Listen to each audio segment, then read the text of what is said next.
Mr. Speaker, it would be strange indeed were I not tonight deeply conscious of the fact, and not a little awed by the knowledge, that on my shoulders rests a great weight of responsibility. Because this is the first occasion upon which a woman has addressed this House. For that reason, it's an occasion which, for every woman in the Commonwealth, marks in some degree a turning point in history. I'm well aware that as I acquit myself in the work that I've undertaken for the next 3 years, so shall I either prejudice or enhance the prospects of those women who may wish to follow me in public service in the years to come.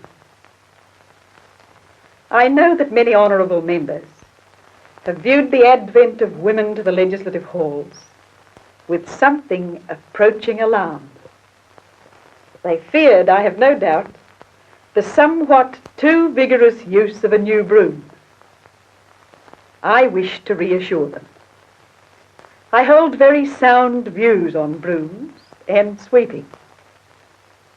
Although I quite realise that a new broom is a very useful adjunct to the work of the housewife, I also know that it's undoubtedly very unpopular in the broom cupboard.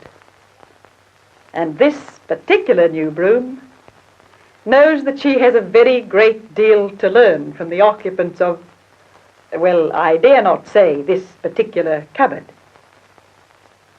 At all events, she hopes to conduct herself with sufficient modesty and sufficient sense of her lack of knowledge, at least to earn the desire of honourable members to give her whatever help they may be able to give.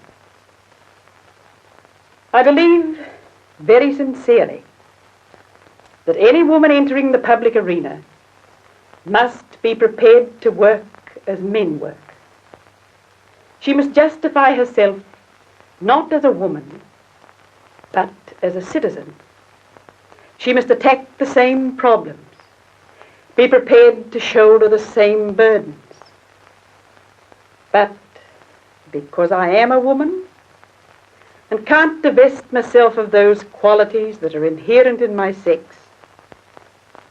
and because every one of us speaks broadly in the terms of his own experience, honourable members will have to become accustomed to the homely metaphors of the kitchen rather than those of the operating theatre, the workshop, or the farm.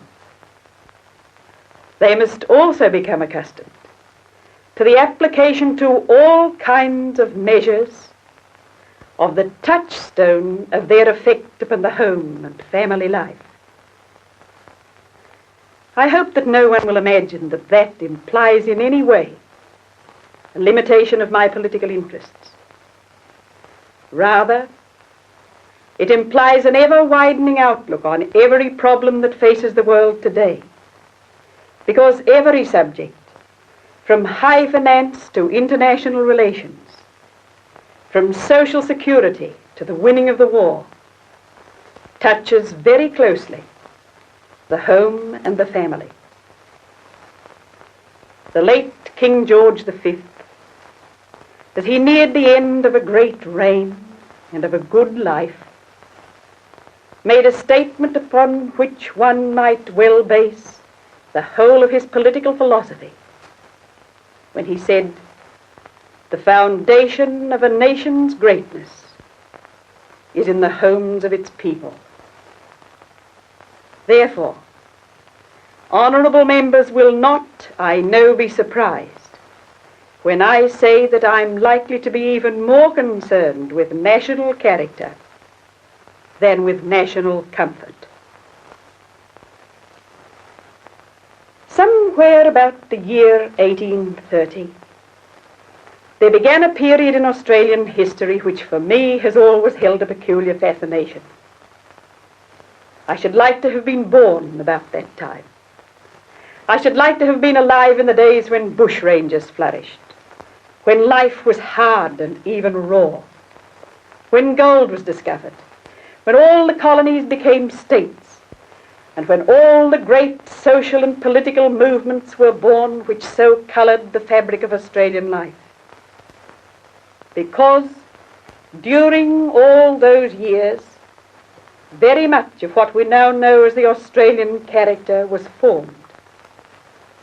It was during those years that we learned those things which still characterize the great bulk of our people. Hatred of oppression, love of a fair go, a passion for justice.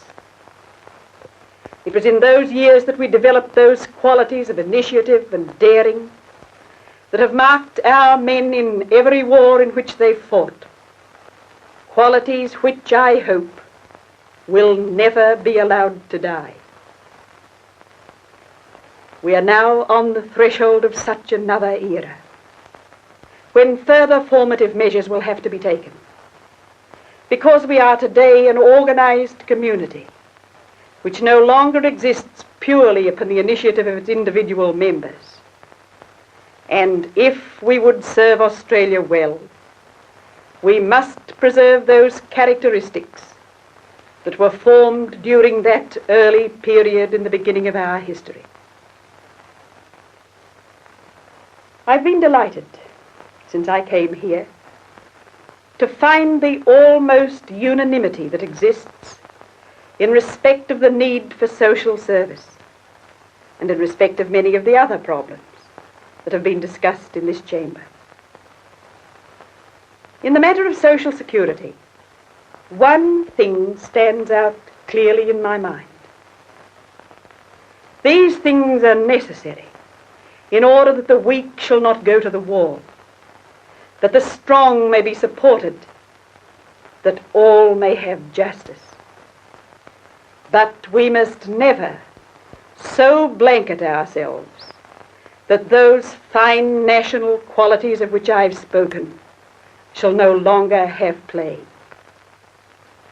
I know so well that fear and want and idleness can kill the spirit of any people. But I know too that security can be bought at too great a cost, the cost of spiritual freedom. How then may we strike a balance? That, it seems to me, is the big question for us to decide today. There is one answer. We know perfectly well that any system of social security devised today must be financed largely from general taxation. Yet I would insist that every person in the community in receipt of any income whatsoever must make some contribution to the fund for social security. I want it to be an act of conscious citizenship. I want every child to be taught that when he begins to earn, then for the first time he will have the first privilege and right of citizenship, to begin to contribute to the great scheme that has been designed to serve him when he's no longer able to work, and to help all those who at any period of their lives may meet with distress or trouble. In such a scheme, I believe, there should be pensions for all. There should be no means test. Those who have should contribute according to their means. But everyone, however little he or she earns, should contribute something, be it only a threepenny stamp, as a sort of token payment for the advantage of Australian citizenship. In passing, let me say this.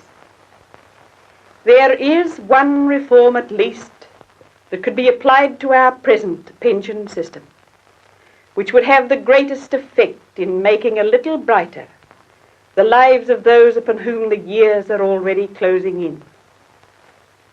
I consider that every pensioner should have his or her pension posted in the form of a cheque. At the present time, any pensioner who so wishes has the right to have the pension sent in that way, but few are aware of it. If that were done, I believe that not only would congestion in post offices be relieved, but also that a small contribution would be made to easing the burden on those who have come to old age or illness. I'm delighted that the Honourable Member for Denison, Dr. Gaha, should have secured the honour of having introduced to this chamber in this debate the subject of population. Other members also have seized upon that subject, apparently with a very great deal of pleasure, and have dealt with it at some length. But to the Honourable Member for Denison go the honours. I, like him, have pondered this subject, not as he with my feet upon the mantelpiece, but knee-deep in shawls and feeding bottles. I've pondered it surrounded by those who, from their very numbers, have done quite a good deal to boost the population of Australia. I believe that I've tried at least some of the theories which would make for a better population, and that I know some of the difficulties that present themselves to any person who in these days desires to rear a family. One honourable member has spoken of the need for a greater population for reasons of defence. That, of course, is something that has to be considered. But there has also to be considered the fact that unless we fill this country, we shall have no justification in the years that are ahead for holding it at all. Another honourable member spoke of the need for decentralisation. On the northwest coast of Tasmania, which is part of the district that I represent, there is, I believe, the best example of decentralisation that is to be found anywhere in Australia. But I don't want the members of this House to believe that that is why 11 members of the Lyons family were born at Devonport. I consider that something more than decentralisation is necessary if the population of Australia is to be increased.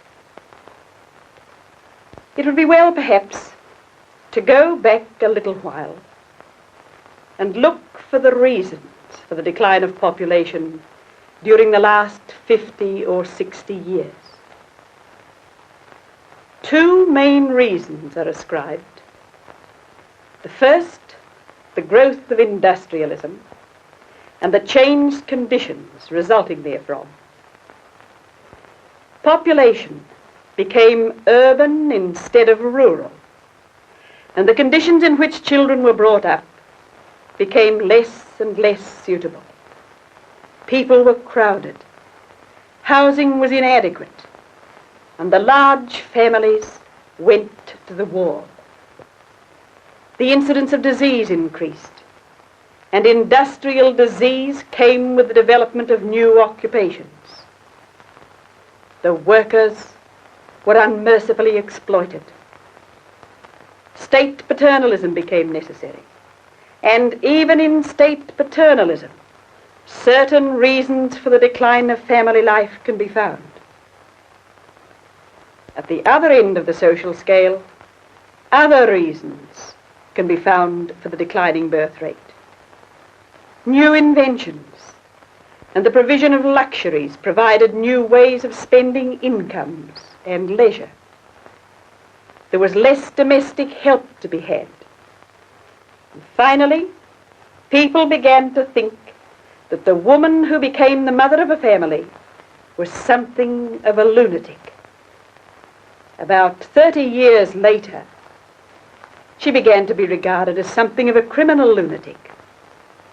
And in the end, the belief developed that it was a social virtue to produce fewer and fewer children.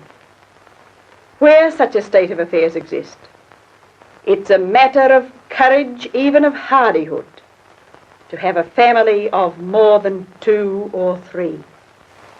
Still another reason for the declining birth rate is sometimes advanced, a reason belonging to the moral rather than to the economic sphere. It's to be found in that strange reluctance to reproduce themselves that has overtaken all the peoples of the past in the final years of their decline. That is a picture which none of us cares to contemplate. I agree with the Honourable Member for Denison that we can't hope merely by economic measures to increase the birth rate. Certain things are necessary to be done in order to ease the burden on families, but they must be looked upon only as measures of justice to those who are prepared to face their responsibilities.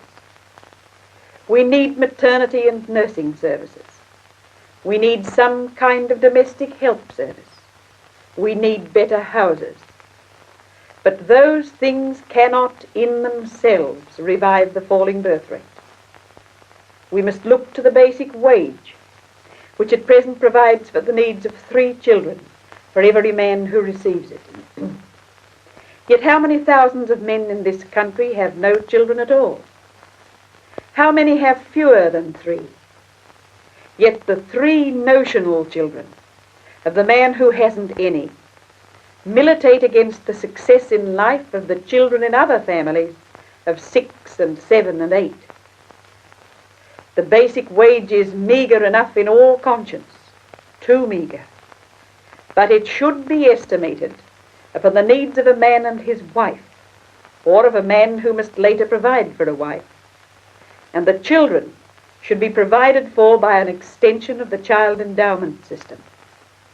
Let the man's wages be a direct charge upon industry, but the children should be a charge on the whole community.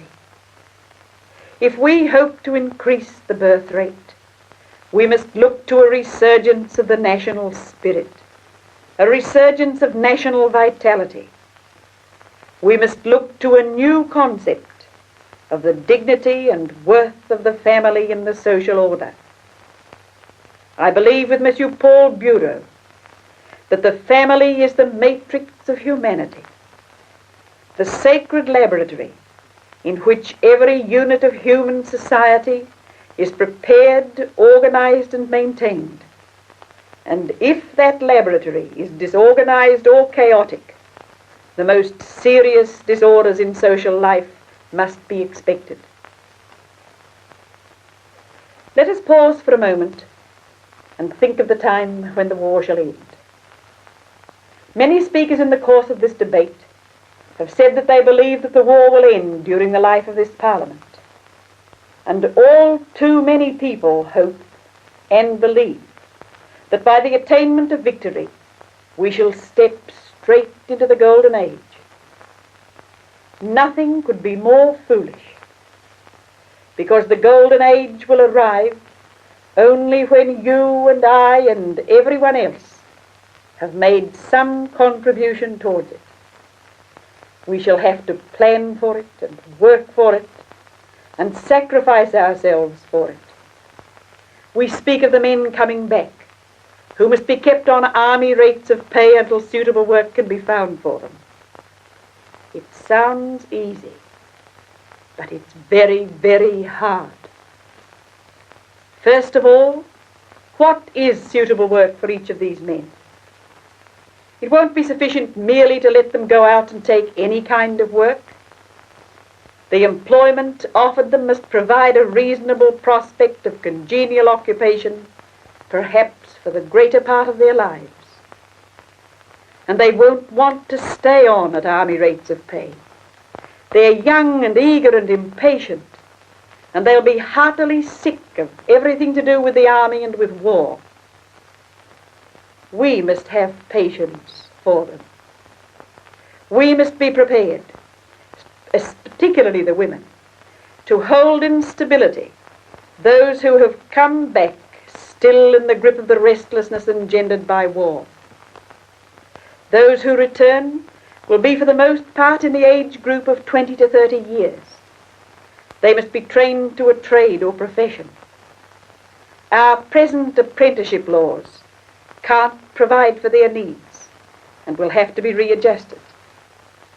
Here, I believe, trade unionists can and will make a great contribution to national reconstruction by considering and planning suitable alternatives to the laws which at present mean a very great deal to them. Almost every honourable member who has touched on this topic has spoken on housing. I, too, believe in a scheme of national housing. I believe that it will help in the reabsorption into industry of discharged men. But I believe also that we face a grave danger that the housing scheme will be overloaded with unnecessary costs. We have in Australia what I call a bricks and mortar complex. We can't carry on the smallest activity without housing it in a palace. We want homes that are to be built something less than is provided for in some of the houses that I have seen designed. We want good walls and strong foundations. We want good fittings, but we don't want something that will cost more than is necessary. Permanency in a cathedral is a wonderful thing, but no one wants a house to last for 300 years. We need houses with sufficient space so that the housewife can work in comfort. Space for children to move about. And there must be enough space about the house so that it won't readily become part of a crowded slum. There was a reference in the Governor-General's speech to an overhaul of the manpower situation. I hope that when the government gives this matter its attention, it will readjust what I might call man-hours. At the present time, there are thousands of women in the services and in munitions factories. By a slight readjustment of hours, it should be possible for them to receive some training that would fit them for civil life, particularly in the domestic sphere, where I hope most of them will eventually find their place. Each week they could receive 1 or 2 hours training in domestic science, in canteens attached to munitions establishments, in hospitals or military camps, so that when the men come home, torn, worn and wrecked, as many of them will be by their war experiences, they will have women to meet and greet them, who will not be immediately harassed by a lack of knowledge of domestic work and the running of happy homes. And now, let me turn for a moment to the international sphere. I've heard expressions of opinion that have surprised and even hurt me. And I've heard some that have cheered me greatly. Some honourable members have assured us that there can never be any hope that mankind will escape the horror of war that descends upon the world every now and then. Others have assured us that by international coordination we can usher in very quickly the reign of peace for which we all long. I stand somewhere between the two schools of thought. Because of what has happened to me in this war, I have become disillusioned. For years I went about the world preaching the gospel of peace and friendship and cooperation. I believed with all my heart in disarmament. But I can never again advocate such a policy. I believe that we must arm ourselves to meet whatever danger may threaten us. But I also believe that we must cooperate with all those forces of good that are working for peace, and with all those people who have a will to peace, so that we may do whatever lies in our power to preserve peace in our time. However, it isn't sufficient merely to cooperate, nor should we limit the sphere of goodwill. Surely we can see that if Germany should rise again in Europe, Japan will rise again in the East as surely as the sun itself. The other evening, I, in common with many other honourable members, saw a film dealing with the war in Europe. There was one scene which portrayed the evacuation from Dunkirk. We saw how the German army flowed across the Low Countries and over northern France, and how the small British army was squeezed into an ever-decreasing compass until finally it was compressed into the small area immediately around Dunkirk. Then the picture showed a mist on the water, and the voice of the announcer said this: "And then, out of the mist, there came a strange flotilla. Warships and fishing smacks, and craft of all kinds filled the sea. It was the sea-going English, come to rescue their own." And I felt, as I believe every other person felt who saw the picture, that this was indeed one of the greatest moments in the history of our race. I thought then, as I think now, that we shouldn't fail occasionally to pause and look back upon the great moments of our past. We go along thinking always that we progress, but sometimes we have to pause and take stock. I think that every Australian should now and again pause and say to himself, only 150 years ago, this land was wilderness. Now we have great cities, wonderful feats of engineering and beautiful buildings everywhere.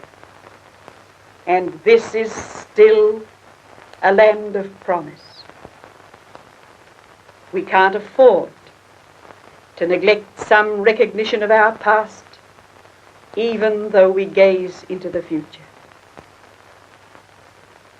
And now, honourable members will forgive me, I know, when I say that I bear the name of one of whom it was said in this chamber that to him the problems of government were not problems of blue books nor of statistics, but problems of human values and human hearts and human feelings. That, it seems to me, is a concept of government that we might well cherish. It's certainly one that I hold very dear. I hope that I shall never forget that everything that takes place in this chamber goes out somewhere to strike a human heart, to influence the life of some fellow being. And I believe this too, with all my heart, that the duty of every government, whether in this country or any other, is to see that no man, because of the condition of his life, need ever lose his